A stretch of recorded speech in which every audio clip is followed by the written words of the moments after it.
என்னுடைய first flight travel கோவாக்கு unexpected official ட்ரிப்புக்காக லாஸ்ட் அக்டோபரில் கோவாக்கு போயிருந்தேன். ஃப்ளைட்டில் போகணுன்னு ரொம்ப நாள் ஆசை இருந்துச்சு, பட் அதோட நிறைய பயமும் இருந்துச்சு. வீல் சேர் எப்படி கொண்டு போகிறது, ஏதாவது ரெஸ்ட்ரிக்ஷன் இருக்குமான்னு பயத்தை ஓவர் கம் பண்ணணும்னா அதை ஃபேஸ் பண்ணுறது தான் பெஸ்ட் வழி. நான் விசிட் பண்ணது north Goa. North Goa is for parties and fun. Of course நானும் கிஸ் லைஃப்ன்ற ஒரு டான்ஸ் ஈவெண்ட்டுக்கு தான் போயிருந்தேன். ஃப்ரைடே ஃபுல்லாக அந்த டான்ஸ்லேயே போயிருச்சு. இந்த சோஷியல் டான்ஸ் சென்னையிலையும் நடக்குது, நீங்களும் ட்ரை பண்ணுங்கள். ஒரு அன்எக்ஸ்பெக்டட் ஃபாரமில் அறிமுகமாகி ஃப்ரெண்டான ஒருத்தர் தான் இந்த ட்ரிப் ஃபுல்லாக எனக்கு சப்போர்ட்டிவாக இருந்தாங்க.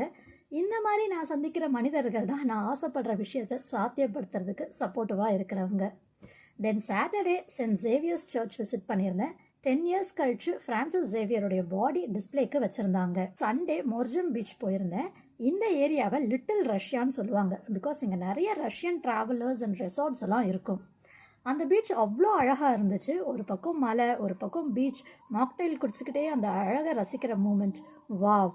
அப்புறம் வேற எங்கே, ஸ்ட்ரெயிட்டாக ஷாப்பிங் தான். ஸோ ஷாப்பிங் எல்லாம் முடிச்சுட்டு நெக்ஸ்ட் டே மண்டே கிளம்பி சென்னை வந்தாச்சு.